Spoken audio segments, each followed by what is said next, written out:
Hello দর্শক, আপনাদের সবাইকে শুভেচ্ছা জানাচ্ছি টাইম এক্সক্লুসিভ অনুষ্ঠানে। আজকে যে বিষয়গুলো আমরা আলোচনা করব তার মধ্যে আছে, আমি বিষয়গুলো আগে বলে দিচ্ছি আপনাদেরকে, যে আনএমপ্লয়মেন্ট নোটিশের উত্তর দিবেন কিভাবে। অনেকে আনএমপ্লয়মেন্ট নোটিশ পাচ্ছেন, এর উত্তরটা কিভাবে দেবেন, কিভাবে প্রিপেয়ার করবেন উত্তর দেওয়ার জন্য, এই বিষয়টি আমরা আলোচনা করব। আমাদের বাংলাদেশে অনেকেই এখন নোটিশ পাচ্ছেন, কিন্তু অনেকেই জানেন না যে তারা কী করবেন, কিভাবে উত্তর রেডি করবেন। এই বিষয়টি ইটস ভেরি ইম্পর্টেন্ট, আমরা আলোচনা করব এটা। আমরা আলোচনা করব আনএমপ্লয়মেন্ট গ্রিন কার্ড সহ ইমিগ্রেশনের স্বাভাবিক প্রক্রিয়া শুরু হচ্ছে কবে। অনেকেই গ্রিন কার্ডের আবেদন করেছেন, ইমিগ্রেশনের অনেক আবেদন জমা দিয়েছেন, কিন্তু কোনো উত্তর পাচ্ছেন না। এবং ইমিগ্রেশন আপনারা জানেন যে অনেক কিছু হোল্ড করে বসে আছে, এটা কবে থেকে শুরু করবে এই বিষয়টি আমরা আলোচনা করব। আমরা আলোচনা করব নিউ ইয়র্ক সিটি স্কুল খুলছে, কিন্তু নিউ ইয়র্ক ইউএফটি যেটা, United federation of teacher union, যেটা তারা বলছে যে যদি তাদের স্বাস্থ্য নিরাপত্তা নিশ্চিত করা না হয় দেন তারা স্ট্রাইকে যাবে। তাহলে কি হতে পারে এই বিষয়টি আমরা আলোচনা করব। আমরা আলোচনা করব ডেমোক্রেটিক পার্টি কনভেনশন ডিএনসিতে কি হচ্ছে, গতকালকে কি হলো, আজকে কি হবে এবং এর তাৎপর্য কী। কারণ ডেমোক্রেটিক পার্টি কনভেনশন হচ্ছে মেজরিটি কনভেনশন এবং আমাদের অনেকেই হয়তো সময় পান না এটা ওয়াচ করার, বাট আমরা একটি ব্রিফ নেব তাদের, যাতে আপনারা নিজেরা বুঝতে পারেন কি হচ্ছে। আমাদের সাথে আজকে অতিথি হিসেবে যারা যোগ দেবেন তাদের মধ্যে আছেন মিয়া মোহাম্মদ আফজাল, উনি হচ্ছেন আইআরএস এনরোল এজেন্ট। আমাদের সাথে যোগ দেবেন অ্যাটর্নি শেখ সেলিম। আমাদের সাথে আছেন শিক্ষক, যিনি ম্যাথস টিচার শেখ আল মামুন, যিনি মামুন টিউটোরিয়ালের প্রধান এবং প্রতিষ্ঠাতা। আমাদের সাথে যোগ দেবেন ডক্টর নুরুন নবী, কাউন্সিলম্যান নিউ জার্সি থেকে। এবং আমাদের সাথে আছেন আপনাদের সবার প্রিয় নাজমুল আহসান, যিনি আজকে প্রায় 4 মাস হয়ে যাচ্ছে প্রতিদিনই আপনাদের লেটেস্ট আপডেট দিয়ে যাচ্ছেন। আমাদের সাথে যুক্ত হয়েছেন জনাব মিয়া মোহাম্মদ আফজাল, যিনি আইআরএস এনরোল এজেন্ট। জনাব আফজাল, আপনাকে শুভেচ্ছা জানাচ্ছি। দর্শক, আপনারা যারা অনুষ্ঠানটি দেখছেন আপনাদের সবাইকে শুভেচ্ছা জানাচ্ছি, শুভ সন্ধ্যা আপনাদের জানাচ্ছি। এবং আপনারা যারা ফেসবুকে দেখছেন, প্রতিদিনের মতো আজও বলবো আপনারা অনুষ্ঠানটি প্লিজ শেয়ার করবেন আপনাদের বন্ধুদের সাথে, এবং আপনাদের যদি কোনো কিছু বলার থাকে ফেসবুকে বলবেন। আমরা প্রথমে নিউজ আপডেট জানতে যাব জনাব নাজমুল হাসানের কাছে। জনাব নাজমুল হাসান। আবু তাহের, অনেক ধন্যবাদ এবং আজকের প্যানেলিস্টদের সবাইকে ধন্যবাদ, এবং আশা করি আপনারা সবাই ভালো আছেন। আজকে মোটামুটি ভালোই গেছে, অনেকের দিন একটু বৃষ্টি ছিল যদিও নিউ ইয়র্কে, বাস এখন মোটামুটি ভালো। একটু শীত শীত লাগছে, সামার আজকে মনে হচ্ছে না। আই থিঙ্ক টেম্পারেচার 64-এ চলে গেছিল এক সময়। যাই হোক, শীত আসলে কিন্তু মোটামুটি অনেকের একটু আশঙ্কা জাগছে যে কোভিড এর কি অবস্থা হবে। শীত তো নর্মালি ফ্লু সিজন, তখন ফ্লুর কি অবস্থা হবে এই বিষয়ে মোটামুটি আছে। গভর্নরের টুইটে একটু বর্ণনা আসছে ফ্লু শটের ব্যাপারে, সেটাও আমি একটু পরে বলছি। নিউ ইয়র্ক সিটির আগে একটা খবর দিয়ে রাখি, অগ্রিম খবর, সেটা হচ্ছে যে আপনারা সবাই মোটামুটি এই বিষয়টাতে একটু উদ্বিগ্ন ছিলেন। সেটা হচ্ছে যে ইভিকশন মনিটরিয়াম, এই ইভিকশন মনিটরিয়ামটা সেটি বাড়ানো হয়েছে। গভর্নরের টুইটে আজকে সেটা জানা গেছে। রেসিডেন্সিয়াল এবং কমার্শিয়াল ইভিকশনস নিউ ইয়র্ক সিটিতে অক্টোবর পর্যন্ত, অক্টোবর 1-এর আগে কোনো ইভিকশন হচ্ছে না। রেসিডেন্সিয়াল এবং কমার্শিয়াল প্রপার্টি, এইটা মোটামুটি আজকে আমি এই খবরটা দিয়ে শুরু করি। কারণ আপনারা জানেন এই পর্যন্ত ওদের 3য় দফা বাড়ানো হলো। 20 তারিখ ছিল এটা, সেটি এখন অক্টোবরের 1 তারিখ নিয়ে যাওয়া হয়েছে। যাই হোক, মোটামুটি নিউ ইয়র্ক সিটির অবস্থা এবং নিউ ইয়র্ক স্টেটের কোভিড-19 সিচুয়েশনটা বেশ ভালোই বলা চলে। এবং আজকে মেয়র ব্লাজিও যে কথাটি বলেছেন, যেটা আপনারা জানেন গত কয়েকদিন ধরে নিউ ইয়র্ক সিটি টেস্টিং এর রেজাল্টটা ডেসিমাল পর্যায়ে বলা হচ্ছে। এবং আজকে মেয়র যে সুখবরটি দিয়েছেন সেটি হচ্ছে যে নিউ ইয়র্ক সিটিতে গত পরশুদিন, আপনারা জানেন নিউ ইয়র্ক সিটির স্ট্যাটিস্টিক্স গুলো একদিন পিছানো থাকে, 11টি হসপিটাল থেকে না হয় সেই স্ট্যাটিস্টিক্স, এবং সেই অনুযায়ী নিউ ইয়র্ক সিটির এই যে টেস্টিং এর রেজাল্ট, এটা সর্বনিম্ন কোভিড-19 এর সময়, ইভেন তার আগে থেকে, যখন থেকে টেস্টিং শুরু হয়েছে, এত নিচে আর কখনো নামেনি। 0.24%। এটা খুবই সিগনিফিকেন্ট নাম্বার নিউ ইয়র্ক সিটির জন্য। এটা লোয়েস্ট সিন্স টেস্ট বিগিনস। এই টেস্ট যেদিন থেকে শুরু হয়েছে এত নিচে আর কখনো নামেনি নিউ ইয়র্ক সিটিতে, 0.24। কিন্তু এরপরও আপনি দেখেন একটা বিষয় আজকে গভর্নর মেয়র ব্লাজিও আলোচনা করেছেন, সেটা হচ্ছে ব্রুকলিনের বড় পার্ক এলাকায় একটি বিয়ের অনুষ্ঠানকে কেন্দ্র করে সেখানে আকস্মিকভাবে সংক্রমণ বেড়ে গিয়েছিল। আপনারা জানেন যে নিউ ইয়র্ক স্টেট এবং সিটিতে বিয়ের গ্যাদারিং গুলো আগে অনুমতি ছিল না। একটি মামলার কারণে একটি কাপল একটি বিয়ের বিয়ে করতে যাওয়া একটি কাপল যখন মামলা করে, তখন আপেল স্টেটের একটি আদালত এই রায় দেয় যে যে কোনো ক্যাটারিং হলের 50% ক্যাপাসিটিতে বিয়ের অনুষ্ঠান সম্ভব হবে। এখন যেখানে ক্যাটারিং হলগুলিতে আগে আপনারা জানেন যে কোনো ক্যাটারিং ওই হলই 500 নিচে নয়, প্রায় সব ক্যাটারিং হলই 500 উপরে থাকে সিটিং। অতএব নিম্নতম যে ক্যাটারিং হলটি, ন্যূনতম আসন যেখানে থাকে সেখানেও 500 থাকে। সেই অনুযায়ী 500-র ভিতরে 50% যদি হয় তাহলে 250, এবং সেই 250 আসনের ব্যবস্থা করা হয়েছিল এই বিয়েটাতে বরফ পার্কে। এবং সেখান থেকে বেশ কয়েকজন সংক্রামিত হয়েছে এবং নিউ ইয়র্ক সিটির টেস্ট এবং ট্রেসিং বোর্ড কর্তৃপক্ষ সেখানে মোটামুটি একটি ব্যবস্থা গ্রহণ করেছে এবং এই 250 জনকে খুঁজে বের করার চেষ্টা করা হচ্ছে। অনেকটা সফল হয়েছে তারা এবং তাদেরকে কোয়ারেন্টাইনে নেওয়ার ব্যবস্থা করা হয়েছে, মেয়র যেটি আজকে জানিয়েছেন। এবং আপনারা জানেন যে মেয়র 2-1 দিন আগে সানসেট পার্কে ব্রুকলিনে সেখানেও এই আপটিকের কথা বলেছিলেন এবং সেখানেও দ্রুত ব্যবস্থা নেওয়া হয়েছে এবং সেখানে সংক্রমণটা রোধ করানো সম্ভব হয়েছে মোটামুটি মেয়রের ভাষ্য অনুযায়ী। আর মেয়র আজকে যে হিসাবটা আরো দিয়েছেন সেটা হচ্ছে যে কোভিড-19 আক্রান্ত হয়ে হাসপাতালে ভর্তি ছিলেন 64 জন মানুষ, 200 হচ্ছে সেখানে লিমিট। এবং নতুন এখন আরেকটি হিসাব যেটি মেয়র গত কয়েকদিন ধরে দিচ্ছেন, কোভিড-19 কেসের গত 7 দিনের গড়পড়তার এভারেজ, গড়পড়তা যেটা বলা হয় সেটি ছিল গত পরশুদিন 17 তারিখ ইনফ্যাক্ট 320, যেখানে 550 হচ্ছে লিমিট।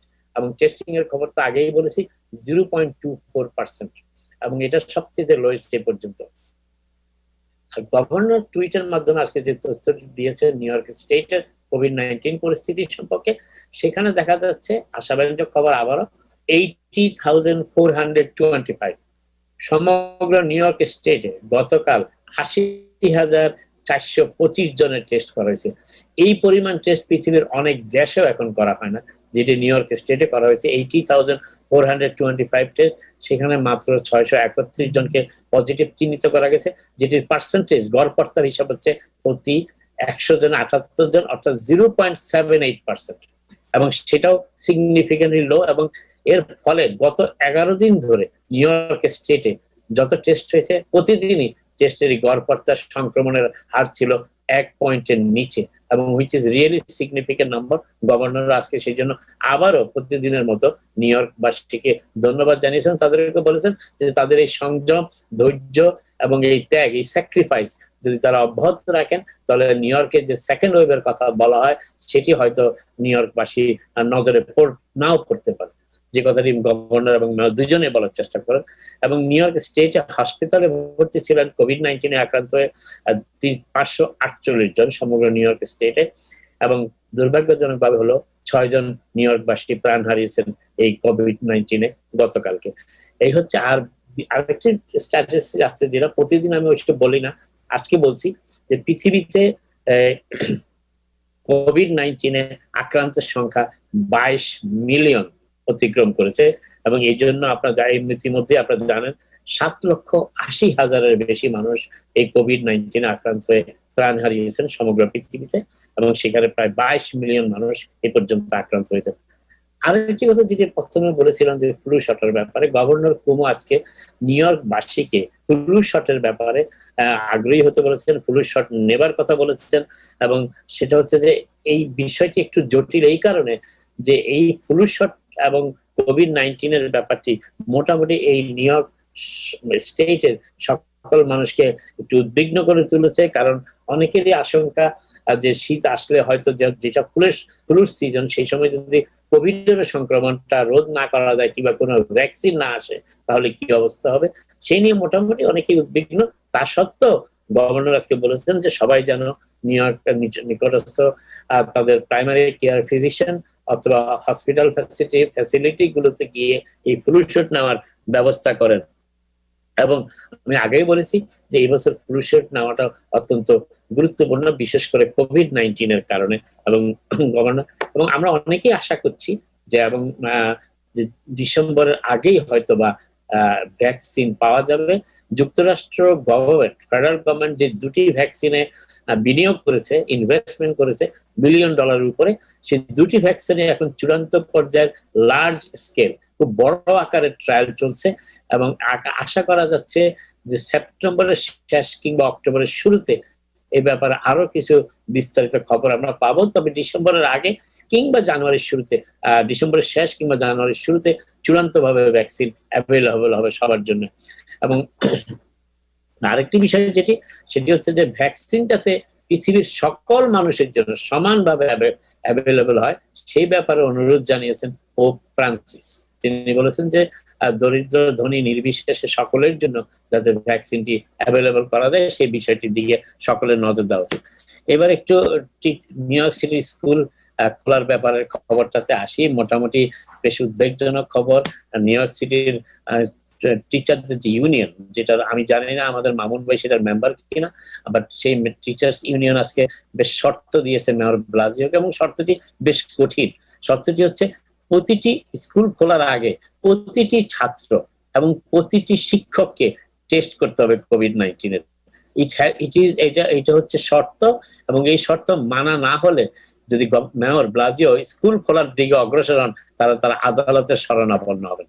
এই বিষয়টি মোটামুটি তারা থ্রেট করেছেন। আমি এই বিষয়ে বোধহয় আমাদের মামুন ভাই আর একটু বিস্তারিত বলতে পারবেন। তবে স্কুল এই খোলার ব্যাপারটা মোটামুটি বেশ উদ্বেগজনক অবস্থায় চলে এসেছে। অনেক বাবা মা খুব চিন্তিত হয়ে পড়েছেন। আরো একটি কারণে চিন্তিত হয়েছেন, new York city school board ছাড়া যুক্তরাষ্ট্রের প্রায় প্রতিটি স্টেটের বড় বড় বোর্ডগুলো অনলাইন ক্লাসে চলে যাচ্ছে, এবং এই বিষয়টি নিউ ইয়র্কের অনেক বাবা মাকে, নিউ ইয়র্ক সিটির অনেক বাবা মাকে, এবং আমি কয়েকজন বাংলাদেশি বাবা মার সাথেও কথা বলেছি, তাদের অনেকেই, বেশিরভাগই আমি বলবো 90% সরাসরি বলছেন যে আমরা এই বছর আমাদের সন্তানদের স্কুলে পাঠাচ্ছি না নিরাপত্তার কারণে। এবং তারা আরেকটা কথা বলেছেন যে একটি সেমিস্টার স্যাক্রিফাইস করলে যদি তারা কোভিড-19 সংক্রমণ থেকে রক্ষা পেতে পারে, আমার মনে হয় সেটি তাদের জন্য বড় স্যাক্রিফাইস হবে না, পরবর্তীতে তারা কভার করতে পারবে, কারণ আমরা মনে করি আমাদের সন্তানরা খুবই ব্রিলিয়েন্ট।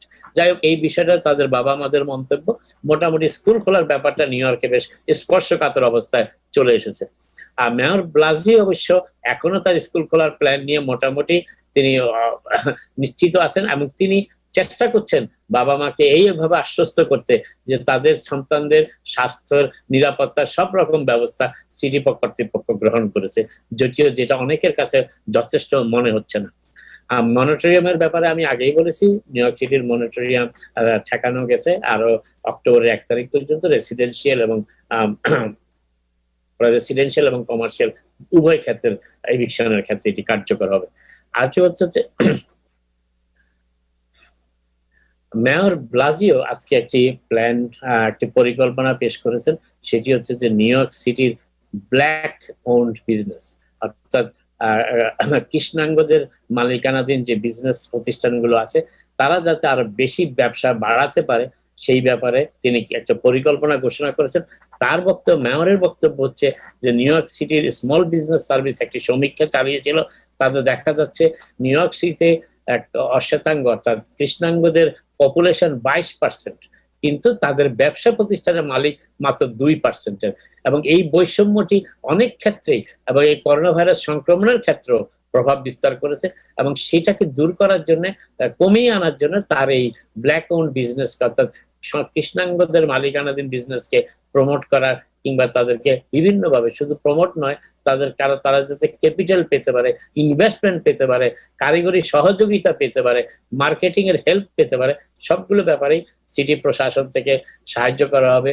পাবলিক এবং প্রাইভেট দুই পর্যায়ে তাদেরকে সাহায্য ব্যবস্থা করা হচ্ছে, মেয়র যে কথাটি দিয়েছেন।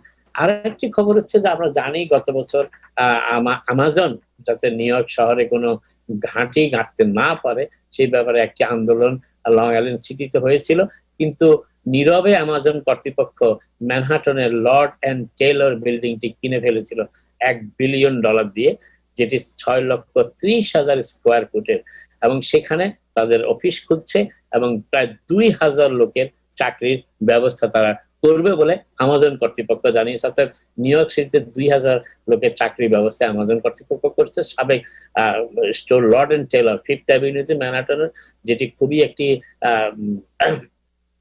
অভিজাত স্টোর হিসেবে চিহ্নিত ছিল, এবং আমার জানার মতো অনেক বাংলাদেশি সেই লর্ড এন্ড টেলরের চাকরিও করেছিল। সেই বিল্ডিংটি আমাজন কিনে ফেলেছে $1 বিলিয়ন দিয়ে, সেখানে চাকরি ব্যবস্থা করছে 2000 লোকের। আরেকটি জিনিস হচ্ছে, যেটি হচ্ছে যে আপনারা জানেন যে কোভিড-19 এর সময় গ্রোসারি স্টোর গুলো, ফার্মেসি গুলো খোলা ছিল, এবং গ্রোসারি স্টোর গুলো, সুপার মার্কেট চেইন গুলো খুব ভালো ব্যবসা করছে। আজকে যে তথ্যটি পাওয়া গেছে সেটি মোটামুটি অবাক হওয়ার মতো। সেটি হচ্ছে টার্গেট যে মার্কেটটি আমরা চিনি, সেটি গত 58 বছরের তাদের সেলসের বিক্রির সমস্ত রেকর্ড ছাড়িয়ে গেছে। এই এই এত বিক্রি, এত ব্যবসা কখনো টার্গেট করতে পারেনি গত তাদের 58 বছরের হিসাবে। এবং এটা একটা সিগনিফিকেন্ট এই জন্য, গুরুত্বপূর্ণ এই জন্য যে এই ধরনের বড় চেইন স্টোর গুলো এইভাবে ব্যবসা করলে ছোট ছোট যাকে আমরা নিউ ইয়র্ক শহরে মামা এন্ড পাপা স্টোর বলি, সেগুলির জন্য খুবই দুর্দিন বয়ে আনছে এই বিষয়টি। এবং এটি মোটামুটি এখন অনেক ছোট ব্যবসার জন্য বেশ দুশ্চিন্তার কারণ হয়ে দাঁড়িয়েছে। এই টার্গেটের 58 বছরের সমস্ত রেকর্ড ভেঙে ফেলার, এই বিক্রিতে সমস্ত রেকর্ড ভেঙে ফেলার এই খবরটি জানাজানি হওয়ার পর। আরেকটি জিনিস হচ্ছে, আপনারা জানেন যে রিপাবলিকান সিনেটের একটি নতুন ধরনের স্কেল ডাউন বিল যেটাকে বলা হয়, অর্থ হ্রাস করে যে একটা বিল, তারা যেটার ব্যাপারে আমি গতকাল একটু আলোচনা করেছিলাম, আজকে একটু স্মরণে রাখতে চাই। সেটি হচ্ছে যে তারা যে প্রস্তাবটি করেছেন $600 পরিবর্তে $300, যেটা আগে তারা $200 বলেছিলেন, এবং $300 একটা প্রস্তাব তারা করেছেন। তারা পিপি চেক বিজনেসের জন্য আবার দেবার কথা বলেছেন, এবং তারা স্কুল গুলোর জন্য $105 বিলিয়ন বরাদ্দ রাখার চেষ্টা করছেন। তারা মোটামুটি $1 ট্রিলিয়ন ভিতরে তাদের এই বিলটি রাখার চেষ্টা করছেন। যদিও ডেমোক্র্যাটদের এই মুহূর্তে একমাত্র আগ্রহ পোস্টাল বিলটির ব্যাপারে। পোস্টাল ডিপার্টমেন্টে ডেমোক্র্যাটরা চাচ্ছেন 25 বিলিয়ন, রিপাবলিকানরা 10 বিলিয়ন প্রস্তাব করছে। এই ব্যাপারে একটু দর কষাকষি হতে পারে, এবং $600 কিংবা ডলারের পরিবর্তে $300 যে ব্যাপারটি, সেটি হয়তো ব্যাপারে ডেমোক্র্যাট এখনো কোনো মন্তব্য করেনি। তবে তারা এখনো চায় যে $600 কন্টিনিউ করা হোক এবং ডিসেম্বর পর্যন্ত। কিন্তু রিপাবলিকানরা তারা $300 দিতে চায়, তাও ডিসেম্বর পর্যন্ত। কিন্তু প্রেসিডেন্ট ট্রাম্প যে কথাটি বলেছিলেন কিছুদিন আগে, যে তিনিও $300 করে দিতে চান, সেই ব্যাপারে তিনি যে $44 বিলিয়ন ডিজাস্টার রিলিফ ফান্ডের অতিরিক্ত অর্থ ছিল, সেটি দেওয়ার কথা বলেছিলেন। 11টি স্টেট তারা চালু করেছে সেই $300 আনএমপ্লয়মেন্ট, যার ভিতরে নিউ ইয়র্ক অবশ্য এখনো নেই, নিউ জার্সিও নেই, ক্যালিফোর্নিয়া অবশ্য আছে। তারা $300 করে চালু করেছেন, এবং সেটা তারা যারা এই অগাস্টের প্রথম সপ্তাহ থেকে তারা সেটি দিচ্ছেন। তবে সেটি খুব দ্রুত ফুরিয়ে যাবে, কারণ ফেমা কর্তৃপক্ষই বলেছেন, যারা ফেডারেল ডিজাস্টার ফান্ডটি মেনটেন করেন, তারা বলেছেন যে অনেকের পক্ষে আগস্টের শেষ সপ্তাহে কিংবা সেপ্টেম্বরের পক্ষে হয়তো অন্যান্য স্টেটগুলি পাবে, তবে এটি কয়েক সপ্তাহের জন্য থাকবে। তারা এখনো সুনির্দিষ্টভাবে বলতে পারছেন এটা কয়েক সপ্তাহ কন্টিনিউ থাকবে। তবে যদি সিনেট এবং হাউস, ডেমোক্রেট এবং রিপাবলিকানরা যদি সম্মত হয়, সেটা $300 হোক কিংবা $600 হোক কিংবা অন্য কোনো অ্যামাউন্ট হোক, দুই পক্ষ সম্মত হলে হয়তো আগামী ডিসেম্বর পর্যন্ত প্যান্ডেমিক আনএমপ্লয়মেন্টের পোর্শনটি কন্টিনিউ হতে পারে। তবে এই ব্যাপারে বিস্তারিত জানার জন্য আমাদেরকে আরো কয়েকটা দিন অপেক্ষা করতে হবে। আরেকটি জিনিস যেটা আজকে বলেছিলাম, যে মিস ইনফরমেশনের যে বিষয়টি, এবং সেটি মোটামুটি সোশ্যাল মিডিয়ার ফেসবুককে কেন্দ্র করে, এবং আজকে একটি হিউম্যান রাইটস গ্রুপ একটি গবেষণা চালিয়ে দেখেছে যে ফেসবুক এই পর্যন্ত এই কোভিড-19 এর ব্যাপারে এবং ভ্যাকসিনের ব্যাপারে, কোভিড-19 এবং কোভিড-19 এর ভ্যাকসিনের ব্যাপারে 3.8 বিলিয়ন টাইমস মিথ্যা তথ্য ফেসবুকের মাধ্যমে জনগণের কাছে এসেছে।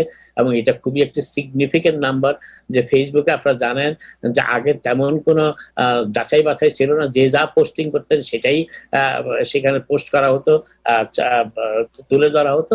এবং এই হিউম্যান রাইটস গ্রুপটি যে তথ্য গবেষণা করে পেয়েছেন, 3.8 বিলিয়ন টাইমস মিথ্যা তথ্য পরিবেশন করা হয়েছে এই কোভিড-19 এবং ভ্যাকসিন সম্পর্কে, যেটা খুবই উদ্বেগজনক একটি খবর। আরেকটি খবর আজকে, সেটি হচ্ছে যে একটি প্রতিষ্ঠান যারা বলেছিল যে ন্যাচারাল প্রসেসে, যারা অবশ্য প্ল্যান্ট বেসড প্রসেসের মাধ্যমে, একটা মিরাকলের মাধ্যমে কোভিড-19 কে দমন করা সম্ভব, রোধ করা সম্ভব বলে ঘোষণা দিয়েছিল, তাদের প্রতিষ্ঠানের প্রধানকে আজকে সিএনএন এর অ্যাঙ্কর অ্যান্ডারসন কুপার অত্যন্ত কড়া ভাষায় ইন্টারভিউ নিয়েছেন এবং শেষ পর্যন্ত অ্যান্ডারসন কুপার বলেছেন যে এটি আমাদের জন্য খুবই লজ্জার ব্যাপার, এবং সেই প্রতিষ্ঠানের প্রধান যিনি, যার নাম লিন্ডেল, তাকেও তিনি বলেছেন যে আপনার লজ্জা পাওয়া উচিত যে এই ধরনের একটি ভুয়া জিনিস আপনি প্রচার করার চেষ্টা করছেন। এটা সিএনএন অ্যান্ডারসন কুপার আজকে তাকে ইন্টারভিউ করে পরবর্তীতে জানিয়েছেন। এবং আমি যে কথাটি বলার চেষ্টা করছি সেটা হচ্ছে যে এই ধরনের নেচার বেসড, প্ল্যান বেসড কোন তথ্য নির্ভর কিংবা গবেষণা নির্ভর জিনিসে বিশ্বাস না করাটাই উত্তম মনে করি। এবং আরেকটি জিনিস হচ্ছে যে আমরা শেষ করার আগে যে কথাটি বলতে চাচ্ছিলাম সেটি হচ্ছে যে আমরা জানি যে কোভিড-19 কি মোটামুটি যারা একটু মোটাসোটা আছেন, একটু বেশি ওজন, যাদের মানে নর্মাল চাইতে বেশি ওজন যাদের, তাদের জন্য খুব একটি ভয়ের কারণ। এবং এই বিষয়টি অনুধাবন করতে পেরে মেক্সিকো কর্তৃপক্ষ, মেক্সিকোর একটা স্টেট কর্তৃপক্ষ, সেখানে মানে কয়েকটি স্টেট মেক্সিকোর, সেখানে জাঙ্ক ফুড ব্যবহার একেবারে নিষিদ্ধ করে দিয়েছেন। কারণ আপনারা জানেন জাঙ্ক ফুডের মাধ্যমেই মানুষ বেশ মোটা হয়ে যায় খুব দ্রুত, বিশেষ করে শিশু কিশোররা। এবং আমাদের স্কুলগুলোতে যে ভেন্ডিং মেশিন গুলো আছে এখানে জাঙ্ক ফুডের প্রচুর আছে, যদিও সবাইকে বলা হয় যে নিউট্রিশনাল ফুড লাঞ্চে সরবরাহ করা হয়। আর ইমিগ্রেশনের ব্যাপারে যে খবরটি তাহের প্রথম উল্লেখ করেছিলেন যে ইমিগ্রেশনের কাজকর্ম মোটামুটি স্থবির হয়ে আছে। অনেকেরই গ্রিন কার্ড পাওয়ার কথা, গ্রিন কার্ড অ্যাপ্রুভাল হয়েছে কিংবা ওয়ার্ক পারমিট পাওয়ার কথা, সেগুলি বন্ধ হয়ে গেছে, প্রিন্ট বন্ধ হয়ে গেছে ফান্ডের কারণে। এখন মাত্র শুধুমাত্র সিটিজেনশিপের কিছু কিছু কাজ এখনো চলছে। এবং আরেকটি তথ্য হচ্ছে এখন একেবারে জরুরি ভিত্তিতে না হলে ইউএস পাসপোর্টও রিনিউ করা যাচ্ছে না। অতএব এই বিষয়টি মোটামুটি আরো আলোচনা করতে পারবো। আমি সেলিম ভাইকে দেখতে পাচ্ছি, অ্যাটর্নি সেলিম। আপাতত এখানেই শেষ করি, আপনাদের সাথে আবার পরে কথা হবে। আপনারা সবাই ভালো থাকুন। নবী ভাইকেও দেখতে পাচ্ছি। আসসালামু আলাইকুম। আসসালামু আলাইকুম এভরিবডি। থ্যাংক ইউ জনাব নাজমুল হাসান, আপনাকে থ্যাংক ইউ সো মাচ। আমাদের সাথে যুক্ত হয়েছে জনাব অ্যাটর্নি শেখ সেলিম এবং ডক্টর নুরুন নবী, যিনি কাউন্সিলম্যান এবং ডেমোক্রেটিক পার্টি লিডার। জনাব নুরুন নবী এবং অ্যাটর্নি শেখ সেলিম, আপনাদের দুজনকে শুভেচ্ছা জানাচ্ছি। আমরা ডক্টর নুরুন নবী সাহেব, উনি ওয়াচ করছেন ডেমোক্রেটিক পার্টি কনভেনশন, তাকে আমরা ছেড়ে দেবো। ডক্টর নুরুন নবী, আপনাকে জানতে চাই ডেমোক্রেটিক পার্টি কনভেনশন চলছে, আপনার অ্যানালাইসিস কি? একজন পাঠক তিনি বলেছেন যারা ট্রাম্প সাপোর্টার তাদেরকে উদ্দেশ্য করে তিনি বলেছেন আমাদের এখানেই, তার নাম হচ্ছে সাইফুল ইসলাম। তিনি বলেছেন ট্রাম্প সমর্থকরা হচ্ছেন নারিকেলের মতো, যাদের বাহির বাদামি আর ভেতরটা সাদার মানুষের বা সাদাদের পক্ষে সবসময়। This is his comment. So আপনার অ্যানালাইসিস শুনতে চাই। আপনার সাউন্ড আনমিউট করা আছে নবী ভাই, সাউন্ড আনমিউট করতে হবে নবী ভাই। নবী ভাই আপনার সাউন্ড কি, সাউন্ড আনমিউট করতে হবে, সাউন্ড। সরি, আসসালামু আলাইকুম। আমি আপনার আমন্ত্রণে এসেছি, আমন্ত্রণের জন্য ধন্যবাদ। আমি ডেমোক্রেটিক পার্টির যে কনভেনশন হচ্ছে সেইটা নিয়ে পর্যালোচনা করব। কালকে যে কনভেনশন হয়েছে সেইটার ব্যাপারে আমি কথা বলবো। আমি এখানে রিপাবলিকান ডেমোক্রেটিক পার্টির কোনো বিতর্কে আমি যাব না। তো গতকালকের সম্মেলনের থিম ছিল জো বাইডেনের ক্যারেক্টার নিয়ে।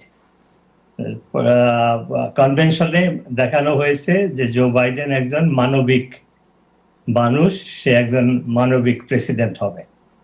এই বিষয়ে তার স্ত্রী ডক্টর জিল বাইডেন, তিনি একটা লম্বা বক্তৃতা দিয়েছেন যে জো বাইডেন কিভাবে তার লাইফের যে ট্র্যাজেডি হয়েছিল, তার স্ত্রী মারা গিয়েছিল কার অ্যাক্সিডেন্টের সাথে, এক বাচ্চা। তো সেই অবস্থা থেকে তিনি কিভাবে উত্তরণ হয়ে তার সংসারটাকে দেখেছেন। তো জো বাইডেন, জিল বাইডেনের মন্তব্য হলো যে জো বাইডেন যেহেতু he can relate to the sufferings of the suffering of his own, so he will be also able to relate sufferings of the other people, unlike the current president, যে এই যে প্যান্ডামিকে যে মারা যাচ্ছে তাদেরকে he has no empathy for them, and also he considered this as a number. কিন্তু Joe Biden দেখবেন এদেরকে মানুষ হিসাবে, দেশের নাগরিক হিসাবে।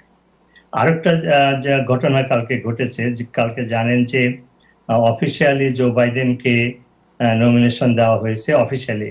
Until yesterday he was a presumptive candidate, but কালকে যে রোল কলের মাধ্যমে যে ভোট হয় তার মাধ্যমে তাকে ডেমোক্রেটিক পার্টির অফিসিয়ালি প্রেসিডেন্সিয়াল ক্যান্ডিডেট হিসাবে ডিক্লেয়ার দেওয়া হয়েছে। আমরা জানি যে এই কনভেনশনের সবচেয়ে আকর্ষণীয় ব্যাপারটা হলো এই রোল কল করে যে নমিনেশন দেওয়া হয়। ট্রেডিশনাল কনভেনশনে একটা হলে প্রত্যেক স্টেটের লোক তাদের স্টেটের প্লাকার্ড নিয়ে রোল কল করে ভোট দেয়, কিন্তু এবার যেহেতু ভার্চুয়াল সম্মেলন হচ্ছে, কনভেনশন হচ্ছে, তারপরেও কালকে তারা যেভাবে জিনিসটা অ্যারেঞ্জ করেছিল সেই ফ্লেভারটা ছিল। কালকে ছোট ভিডিওর মাধ্যমে 57টা স্টেট এবং টেরিটরিজের প্রতিনিধিরা তাদের স্টেটের বিশেষ কোনো আইকন বা ল্যান্ডমার্ক বা ট্রেডিশনাল কোনো কিছু দেখিয়ে তারা জো বাইডেনের পক্ষে ভোট দিয়েছে। অফকোর্স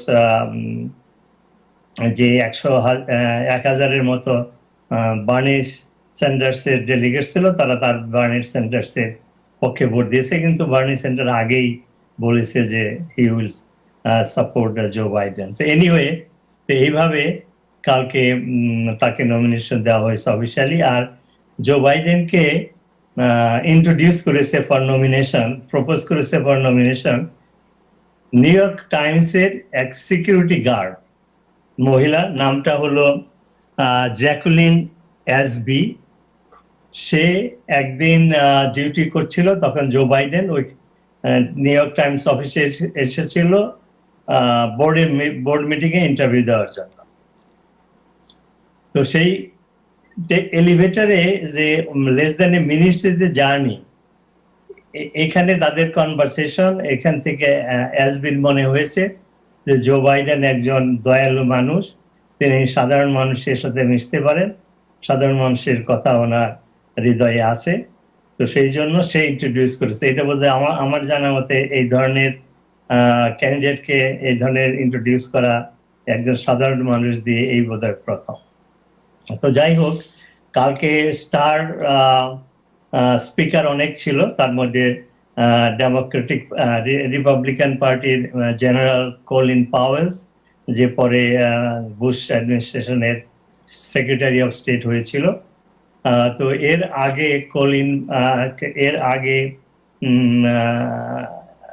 ম্যাককেইনের ওয়াইফ সিন্ডি ম্যাককেইন, সে একটা ভিডিওর মাধ্যমে, ম্যাককেইন ছিল রিপাবলিকান পার্টির লিডার এবং জো বাইডেন ডেমোক্রেটিক পার্টি, তাদের ভিতরে যে বন্ধুত্ব ছিল সেইটা দেখিয়ে সে বলেছে যে Joe Biden can unite the country, he can work across the আইল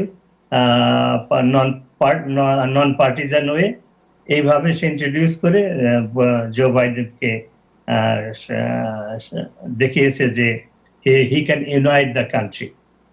আর কলিন পাওয়েলের বক্তৃতা ছিল ইন্টারেস্টিং। সে বলেছে যে current president he is not fit for to be commander in chief.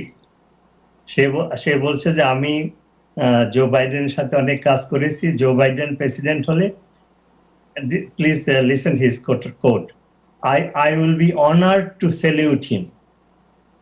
এইভাবে জেনারেল কলিন পাওয়েল জো বাইডেনকে ইন্ট্রোডিউস করেছে as a commander in chief. তো কালকে থিম ছিল যে ইনি মানবিক প্রেসিডেন্ট হবেন এবং he will be good commander in chief. আর এছাড়া স্টার স্পিকার যারা ছিল, তার ভিতরে নিউ ইয়র্কের এওসি ছিল, আমরা তাকে জানি যে young congress women, he represents far left of the party. এছাড়া John Kerry, former candidate, presidential candidate এবং সেক্রেটারি অফ স্টেট, সেও বলেছে যে জো বাইডেনের ফরেন অ্যাফেয়ার্সের অভিজ্ঞতা রয়েছে। সে যখন ভাইস প্রেসিডেন্ট ছিল, ইভেন সিনেটের সময় John McCain and Joe Biden তারা একসাথে বিভিন্ন দেশ ট্যুর করেছে। তো জন ক্যারি যেটা বলেছে, এখন যে আমরা বিশ্বে আইসোলেটেড হয়ে আছি, America has no friends, Joe Biden যদি প্রেসিডেন্ট হয় তাহলে he can restore those early relations or friendship with the foreign countries. এছাড়াও বক্তৃতা দিয়েছে চাক সুমা, নিউ ইয়র্কের সেনেটর। তিনি ডেমোক্রেটিক পার্টি সিনেটের লিডার। আর বিল ক্লিন্টনও বলেছেন, বিল ক্লিন্টন বোধহয় তার জীবনের সবচেয়ে অল্প সময়ে বক্তৃতা দিয়েছেন। এর আগে উনি তো প্রায় 5টা না 7টা কনভেনশনে অ্যাটেন্ড করেছেন। তো কালকে উনি মাত্র 5 মিনিটে বক্তৃতা দিয়েছেন, কিন্তু এই 5 মিনিটে হি ক্যান ডিফারেন্সিয়েট যে ডোনাল্ড ট্রাম্প এবং জো বাইডেনের মধ্যে যে চারিত্রিক পার্থক্য সেটা তিনি তুলে ধরেছেন।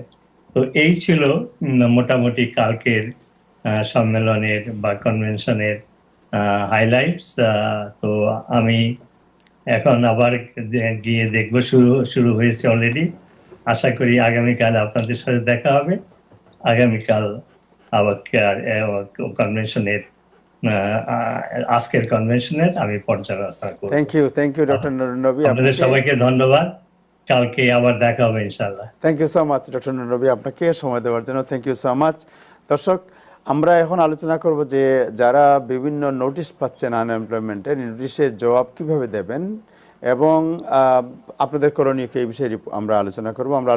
ইমিগ্রেশন নিয়ে আমরা আলোচনা করব, স্কুলে ছাত্রদের পাঠাবেন কিনা এবং টিচার ইউনিয়ন যে হুমকি দিয়েছে এই বিষয়ে। একটা ছোট্ট বিরতির পর, বিরতি হবে মাত্র 1 মিনিটের পরে আমরা ফিরবো। আমাদের সাথেই থাকুন।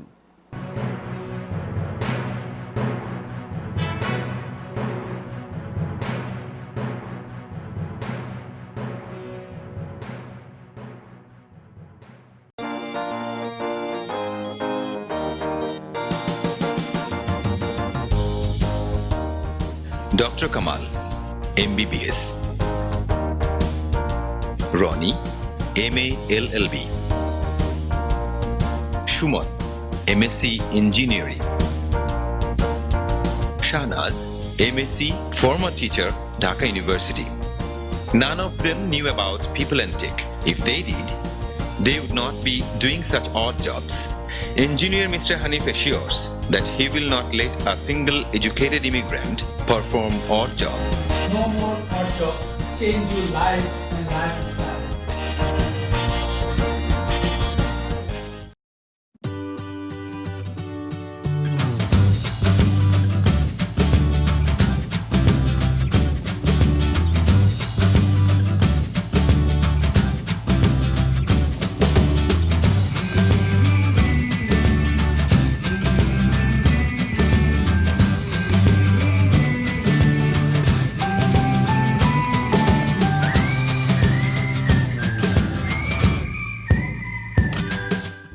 দেশে টাকা পাঠানো জরুরি, ব্যাংক বন্ধ, আর নয় অপেক্ষা।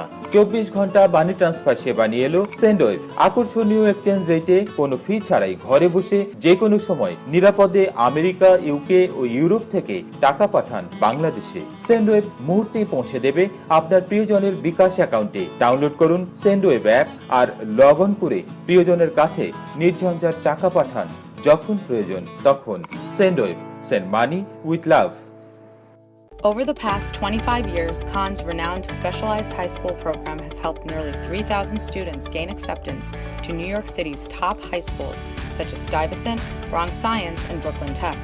Our team of education experts creates original KT diagnostic exams and constantly updates our curriculum so our students gain acceptance to the best high schools in New York City. Parents can trust Khan's. Call today for 2 free classes.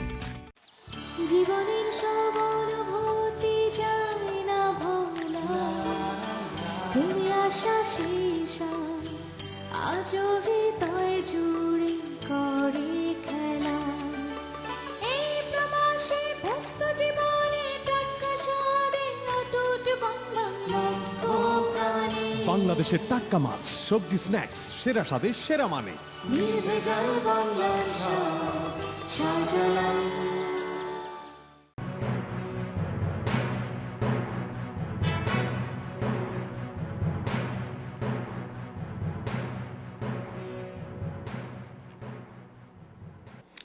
Hello দর্শক, আপনাদের সবাইকে আবারও শুভেচ্ছা জানাচ্ছি time exclusive অনুষ্ঠানে। এখন আমরা আলোচনা করব সেকেন্ড স্টিমুলাস এবং যারা চিঠি পাচ্ছেন আনএমপ্লয়মেন্ট নিয়ে তারা কিভাবে উত্তর দেবেন। বাট এরপরেই আমরা আলোচনা করব বাংলা স্কুল, যে স্কুলগুলো বন্ধ করার হুমকি দিচ্ছে টিচার ইউনিয়ন, যে তারা বলছে যে যদি স্বাস্থ্য নিরাপত্তা নিশ্চিত না করা হয় তাহলে তারা যাবে না, যারা নাজমুল হাসান সাহেব একটু আগে আলোচনা করেছেন, এবং ইমিগ্রেশন নিয়ে আমাদের শেখ সেলিম আলোচনা করবেন। আমরা যাচ্ছি মিয়া মোহাম্মদ আফজাল আপনার কাছে, আপনার সাউন্ডটি আনমিউট করলে ভালো।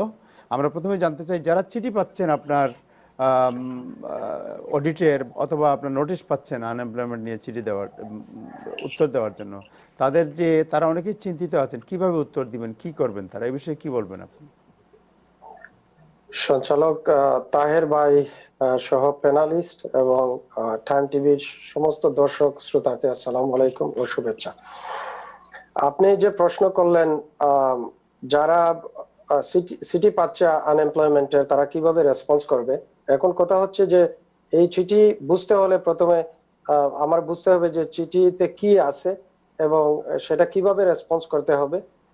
এটা বোঝার জন্য চিঠিটা কি সে ব্যাপারে প্রথমে একটু আলোচনা করতে হবে। যে চিঠিটা আসছে এটা দুইটা অংশ, কিন্তু একটা হচ্ছে notice of determination of eligibility আর আরেকটা হচ্ছে রিকোয়েস্ট ফর রিকনসিডারেশন। চিঠিটা প্রথমে খুললেই দেখা যাবে যে প্রথম প্যারাতেই লেখা আছে যে আপনাকে কত টাকা হারে আনএমপ্লয়মেন্ট দিচ্ছে। যেমন প্রথম লাইনে দেখা গেছে যে যদি ধরে নেন তারা বলবে যে তোমাকে আমরা $342 আনএমপ্লয়মেন্ট দিচ্ছি এবং তোমার এফেক্টিভ ডেট ইজ দিস, এবং তারপরের অংশে তারা বলে দিচ্ছে যে আপনি কি দিয়ে এই যে $342 অথবা $350 what ever the number is, এটা কিভাবে আপনি প্রমাণ করবেন যে আপনি exactly eligible for this amount. তো এই জন্য তারা বলছে যে এটা প্রমাণ করার জন্য আপনি a copy of your most recent tax return দিবেন, অথবা আপনি পে চেকস দিবেন, পে স্টাফ দিবেন, ব্যাংক রিসিপ্ট দিবেন, বিজনেস রেকর্ড দিবেন, অথবা লেজার দিবেন। এগুলি দিয়ে আপনি প্রমাণ করবেন। যদি না দেন তাহলে এখানেও লেখা আছে যে যদি আপনি সেটা না দেন তাহলে তারা আপনার আনএমপ্লয়মেন্ট রিডিউস করে দিতে পারে, অথবা তাদেরকে পে ব্যাক করার জন্য আপনাকে তারা অর্ডার দিতে পারে। আর একেবারে যদি আপনি লেটারটার নিচে যান তাহলে ওখানে দেখবেন যে লেখা আছে যে আপনার based on what amount they are giving you the unemployment, the number of employment they are giving you on the base of what earnings। তো ওখানে দেখা যাবে যে হয়তো 35,000 হতে পারে, 30,000 হতে পারে, 14,000 এরকম নাম্বার থাকতে পারে। এখন প্রশ্ন হচ্ছে যে এটা সবচেয়ে চিন্তা করতে হবে যে আমি রেসপন্সটা কিভাবে করব। যদি দেখা যায় যে লেটারটা আপনাকে পাঠাইছে এবং ওখানে যদি লেখা থাকে যে 35,000 বেসড অন $35,000 আর্নিংস তারা আপনাকে $342 দিচ্ছে, তাহলে কিন্তু আপনার ওয়ারি করার কোনো কিছু নাই। বিকজ তাহলে ওয়ারি করার কিছু নাই ওই অর্থে যে আপনার এটা কারেক্ট অ্যামাউন্ট, শুধু তারা ডিটারমাইন করার জন্য, জাজমেন্ট করার জন্য যে আপনি সত্যি ইনফরমেশন দিচ্ছেন কিনা।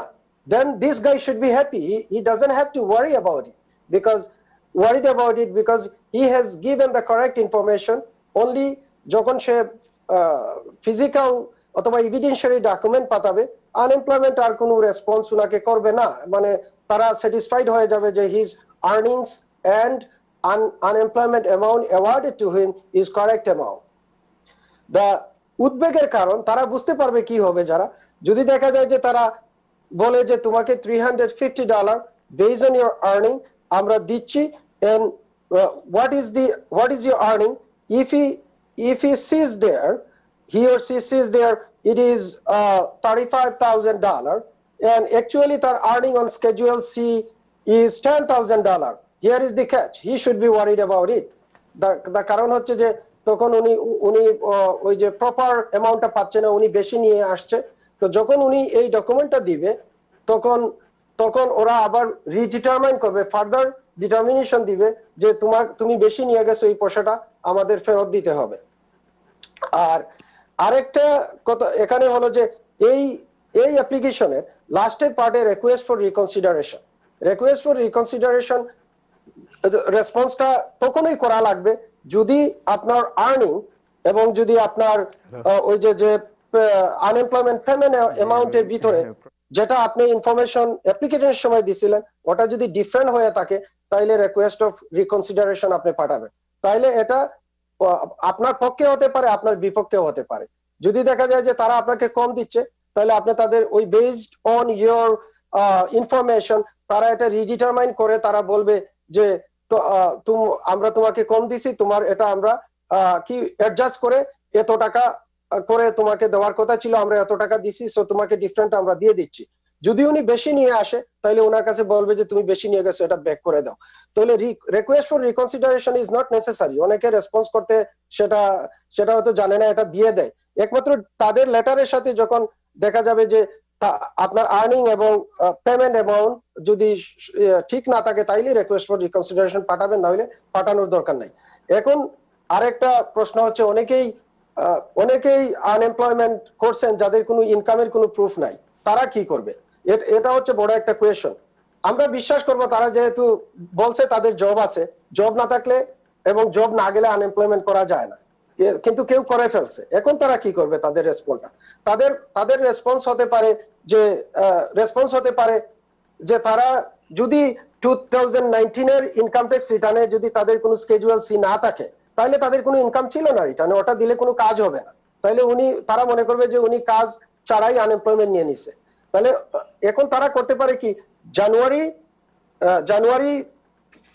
1 থেকে 2020 থেকে আপনার মার্চের যখন প্যান্ডামিক শুরু হয়েছে, ধরেন 22 অর সামথিং এই টাইমে, এর ভিতরে যদি কোনো কাজ ওরা দেখাতে পারে যে তারা কিছু আর্নিং করছে, এটা হতে পারে যে ব্যাংকে হয়তো ফ্রিকুয়েন্ট ডিপোজিট দিছে, যেটা আমি আর্ন করে ডিপোজিট ব্যাংক স্টেটমেন্টে সেটা তারা প্রমাণ করতে পারে। তারা হতে পারে যে একটা এমপ্লয়ারের কাছ থেকে লেটার আনতে পারে যে ঠিক আছে তারা ওইখানে কাজ করছে এবং প্যান্ডামিকের কারণে এই কাজটা চলে গেছে, সেটা হতে পারে।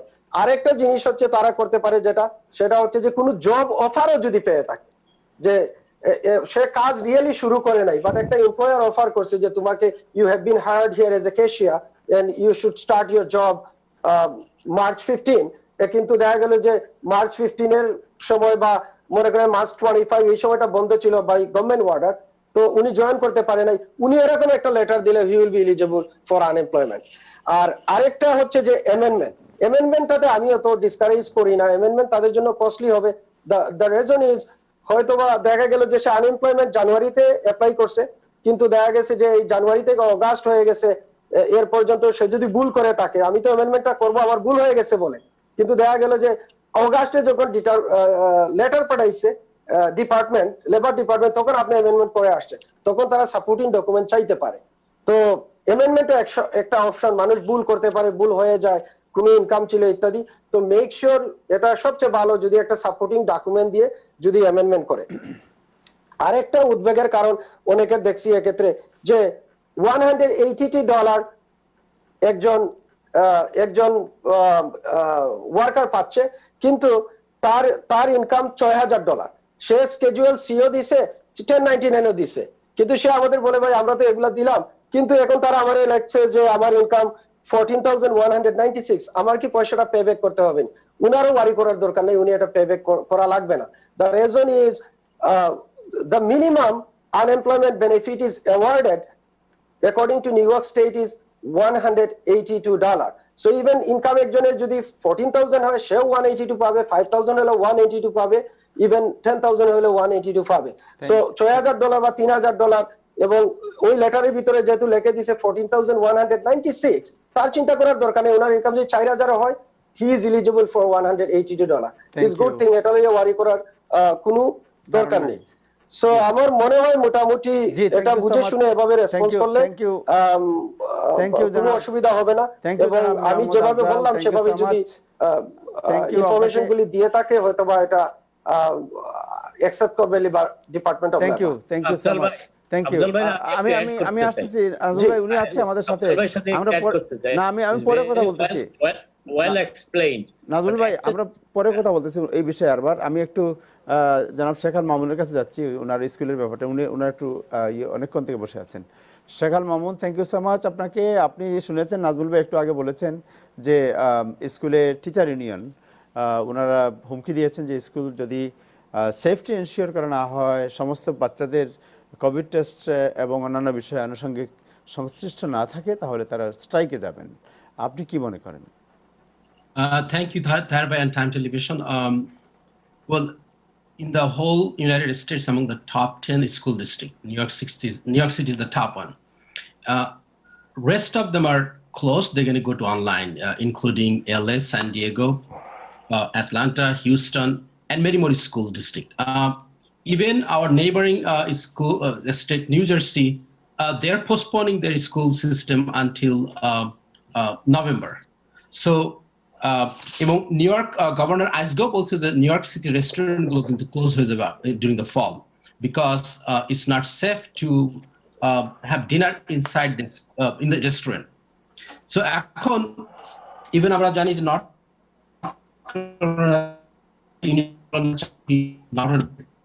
they opened up university one week, they closed it.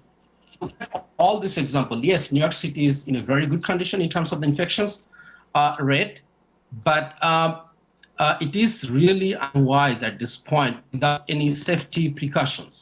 So what our union chief, Mr. Michael, said that what every single individual who is coming through the door, doesn't matter you're a student or teachers, there are almost 75,000 teachers, they have to be tested before they go back to the school, including all the principals and assistant principal, almost 6,500 of them. They also say schools are not ready to open it. So I think we should not open with rush, because the political pressure is coming so vigorously to open it, including the Trump mayor. But I think he's right, the teachers unions are right, that without going through the rigorous testing process, without the proper safety measure, PPE, the schools should not open. Thank you জনাব শেখ আল মামুন। জনাব Najmullah sir, আপনি জানি কি বলতে চাচ্ছিলেন? আমরা শেখ সেলিমের কাছে আসছি, আপনি যেটা অ্যাড করতে চাচ্ছিলেন।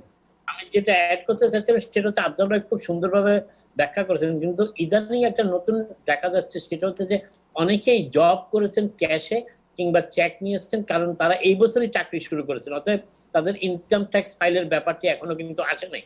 অতএব তাদের ইনকাম ট্যাক্স ফাইল, তারা যদি তাদের এমপ্লয়ারের থেকে একটা চেক নিতে পারেন, এনি বিজনেস চেক, সেটা তাদের স্যালারি হিসেবে কুড বি কাউন্টেড, এবং সেটার একটা কপি তারা জমা দিলেই তারা আনএমপ্লয়মেন্টটা ক্লেম করতে তাদেরটা জাস্টিফাইড হবে। লিগ্যাল ইলিগ্যালের ব্যাপারটা এখানে আসতেছে না, আপনার আনএমপ্লয়মেন্টটা জাস্টিফাইড কিনা সেটা নির্ধারণ করা সম্ভব হবে। থ্যাংক ইউ করেছেন ক্যাশে কাজ করার পরে অনেক প্রতিষ্ঠান থেকে তারা লেটার নিতে পারেন। এখন এখানে সমস্যা হচ্ছে একটা জিনিস, অনেক প্রতিষ্ঠান হয়তো এই ধরনের লেটার ইস্যু করতে নাও চাইতে পারে প্রেজেন্ট সার্কামস্টান্সেস এর কারণে, কারণ তাদের অন্য কোনো অব্লিগেশন পরবর্তীতে আসে কিনা। অতএব এই check is very good proof of document. Thank you জনাব নাজমুল্লাহ স্যার। আমরা তাহের ভাই এক মিনিট একটু নাজমুলের সাথে অ্যাড করি। হি রাইট, আমি উল্লেখ করছি যে লেটার নিতে পারে, আর ওই যে নাজমুল ভাই যেটা বললেন হয়তো সুবিধা হবে দর্শকদের জানতে যে এমপ্লয়ারের কোনো অসুবিধা হবে কি হবে না, কারণ এটা যদি একটা এমপ্লয়ার এখন একটা লেটার দেয় এবং উল্লেখ করে যদি তারা আমি $5,000 দিছি, ওটার কোনো অসুবিধা হবে না, কারণ এটা রিপোর্ট হবে, যেহেতু he is an independent contractor হিসাবেই দিবে আমি মনে করি। তো at the end of the ইয়ারে আগামী জানুয়ারিতে কিন্তু এটা রিপোর্ট করতে হবে। এমপ্লয়ার তখন এই জানুয়ারিতে 1099টা রিপোর্ট করতে গেলে তার কোনো অসুবিধা হবে না। Thank you so much. মনে হয় না যে এটা রিপোর্টিং এ কোনো প্রবলেম হবে। তাহলে আমাদের যারা বিভিন্ন কর্পোরেশনের মালিক, তারা এই বিষয়ে যারা বিপদে পড়বেন তাদের চাইলে হেল্প করতে পারবেন। আমি যাচ্ছি শেখ সেলিম। একটা জিনিস অ্যাড করি তাহের ভাই, স্ট্রাইকের ব্যাপারটা আসলে কিন্তু according to the new York state, আপনি হয়তো আমার সেলিম চাচা ভালো বলতে পারবেন, যে টেইলর ল নামে একটা ল আছে যে big public employees cannot go to the strike before negotiating. So New York State governor থেকে 1967 এটা একটা ল পাস করা হয়েছে। তো ওইটা কিন্তু আগে বার্গেনিং এ যেতে হবে, নেগোশিয়েটে যেতে হবে, এবং নেগোশিয়েট যদি কম্প্রোমাইজে যদি না আসা যায়, দেন teachers could go to the strike. Otherwise, the teachers union chief, they could go to jail and has to pay a lot of fine. এবং এটা 2005 এটা হয়েছে। So more details আমাদের চাচা সেলিম চাচা বলতে পারবে। So I don't think teachers should go for a strike, but they could demand for more safety and all those equipment. Thank you Sheikh Al Mamun. জনাব শেখ সেলিম, আপনার সাউন্ড আনমিউট করতে হবে, সাউন্ড মিউট করা আছে আপনার।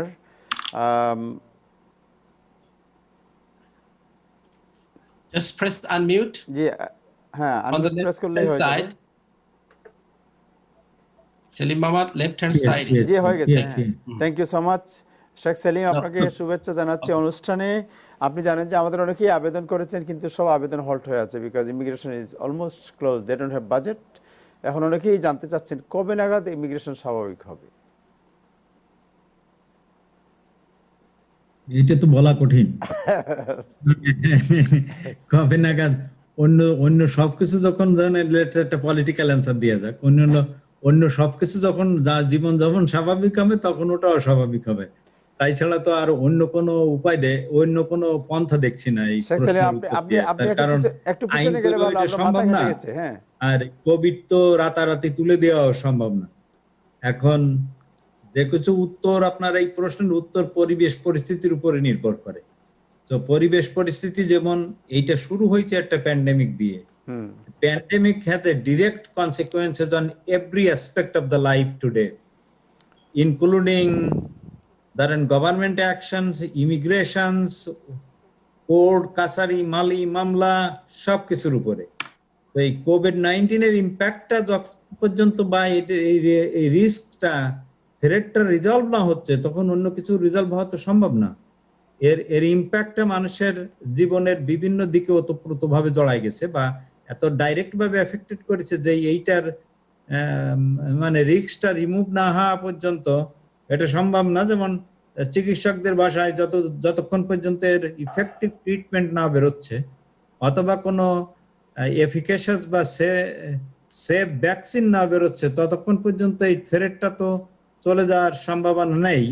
তো সেক্ষেত্রে আর ইটস ভেরি ডেডলি, ধরেন ডেডলি ভাইরাস যে কোভিড-19 যেটা দিয়ে মানুষ এফেক্টেড হচ্ছে, সেইটা না যাওয়া পর্যন্ত অন্য কিছু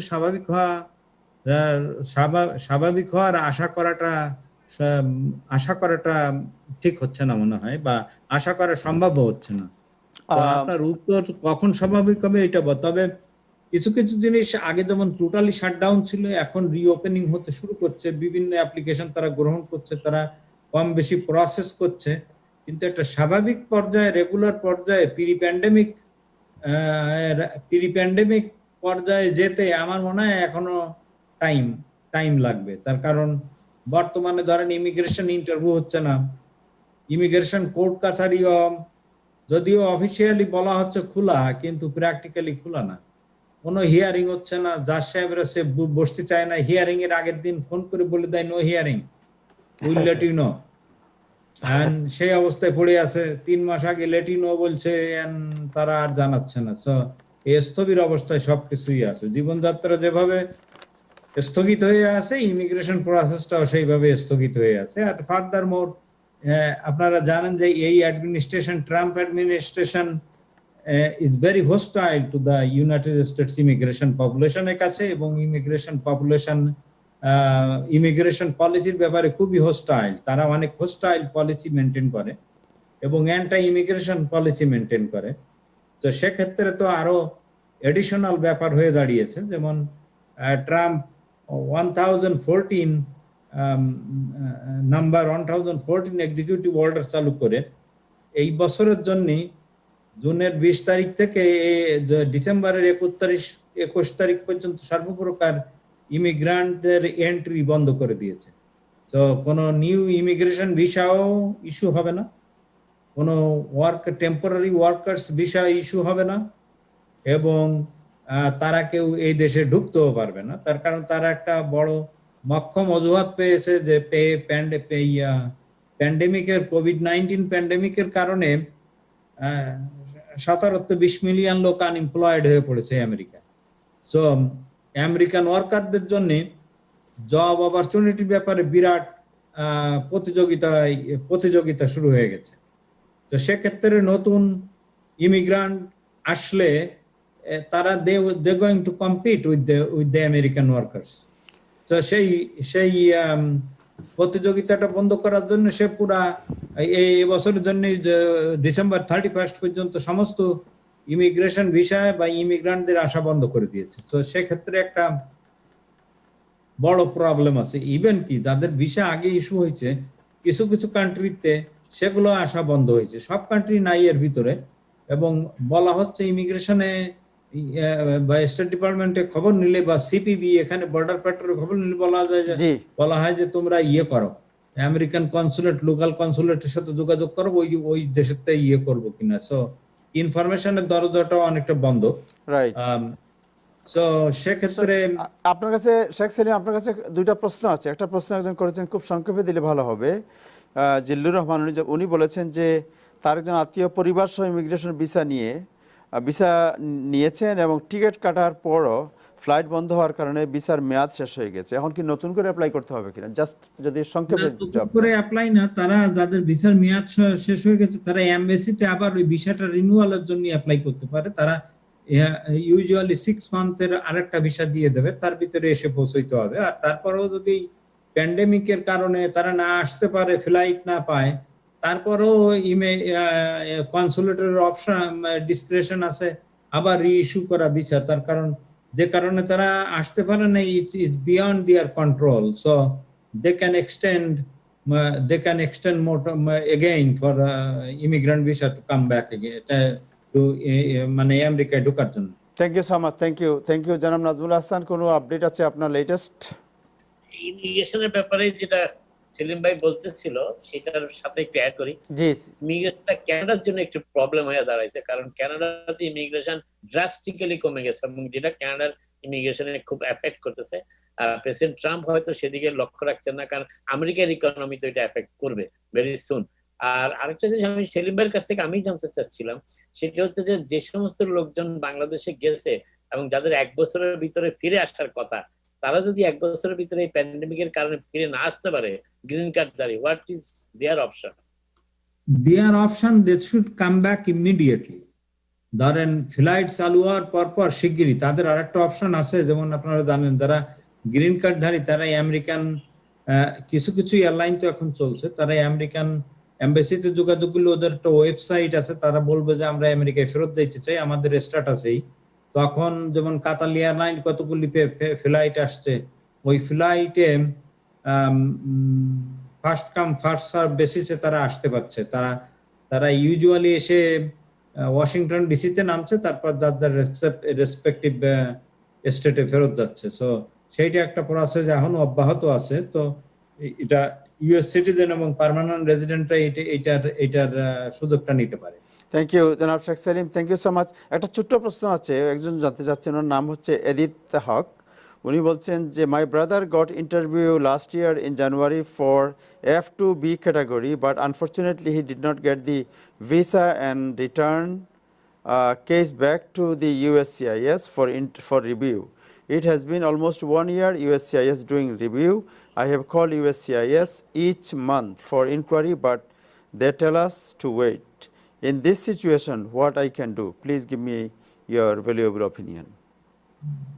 বেসিক্যালি তারা যদি কোনো ভিসা অ্যাপ্লিকেশন USCIS এর কাছে রেফার করে, ইউজুয়ালি এই ভিসা অ্যাপ্লিকেশনে বা তারা এমবাসি কিছু ফাইন্ড আউট করেছে তাদের ভিসা এলিজিবিলিটি এফেক্ট করতে পারে।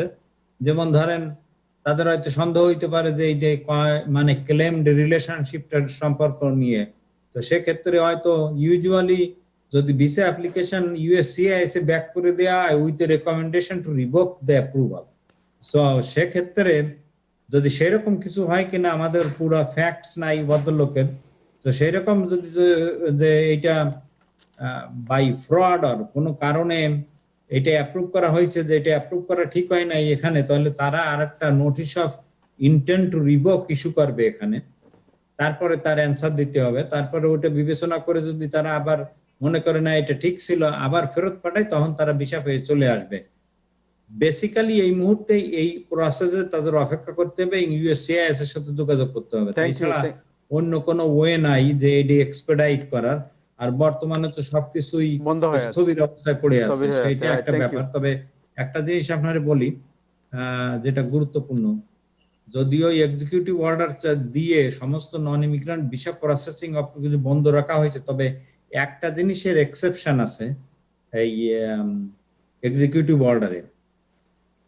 যেমন পার্মানেন্ট রেজিডেন্ট তার ছেলে মেয়ের জন্য স্পন্সর করছে, ছেলের বয়স যদি ধরেন 20-এর উপরে এবং 21-এর উপরে চলে যাবে, এগুলারে বলা হয় এজ আউট কেসেস। এবং 21-এর উপরে চলে গেলে সে আর ভিসা পাবে না, সেক্ষেত্রে তারা পিটিশন দিতে পারে যে এজ আউট কেস এইটা প্রসেস করা হোক, এবং এমবাসির অপশন আছে, ডিসক্রিপশন আছে, এইটা এক্সিকিউটিভ অর্ডারের আওতার বাইরে, অর্থাৎ তারা নর্মাল প্রসেসিং এইটা এখনো তারা করতে পারে। তো সেদিকে তাদের এই সিচুয়েশন আছে, এজ আউট কেস, ছেলে মেয়ের বয়স শিগগিরই 21-এর উপর হয়ে যাবে, তারা ইউএস ন্যাশনাল ভিসা সেন্টারে লেখা উচিত এবং এমবাসির অ্যাটেনশনে আনা উচিত যে আমাদের কেস এসে পড়ে আছে এমবাসিতে এবং আমাদের এজ আউট হয়ে যাবে, সুতরাং এইটা প্রসেসটা কুইকলি করা হোক। Thank you so much. সেক্ষেত্রে তাই এই রিকোয়েস্টটা তারা অনার করার কথা। থ্যাংক ইউ জনাব Sheikh Selim, thank you so much আপনাকে। জনাব শেখ, আমাদের সময় একবারই শেষ হয়ে গেছে। জনাব শেখ আল মামুন, 30 সেকেন্ডে কিছু বলবেন আপনি, লাস্ট আপনার সাউন্ড আনমিউট করতে হবে। Well, I want to share with আমাদের যে সরি নুরুন নবী ভাই যেটা বলে গেল যে হ্যাঁ Jill Biden I was very happy to see her yesterday. She was a school teacher, even though she became the second lady. এটা হিস্ট্রিতে যখন ফার্স্ট লেডি বা সেকেন্ড লেডি হয়, they always take day off and they enjoy the vacation or they enjoy the companion of their husband's vice president. But she did not do that. She went back to teaching and she insisted, you know what, this is my profession, I love to be a teacher. So she went back to the teaching. So Biden family looks like it's one of us. It's a very common people. Amader community to oneke bolteche, oh, Kamala Harris is a Hindu or blah blah blah, all those things. Do not pay attention to all those things. Think about the democratic policy, the philosophy, the views, and vote for Biden and elect him as a president. Thank you so much. জনাব Mia Mohammad Afzal, 30 second আপনার আছে। আচ্ছা, আমি তাহের ভাই, আমি যেটা বলতে চাচ্ছি, আবার ওই যে লেটারটা আসছে কিভাবে রেসপন্স করবে সেটার উপরে, কেউ যদি রিকনসিডারেশনের জন্য অ্যাপ্লাই করে, অনেকেই সে ভুলটা করে। আমি এটা একটু ক্লিয়ার করে দিচ্ছি যে যারা সেলফ এমপ্লয়েড তারা কিন্তু গ্রস আর্নিংটার জন্য এখানে লেখা না, এটা নেট আর্নিং হবে। এটা স্পষ্ট লেখা আছে, if you are self employed, proof of your annual net income.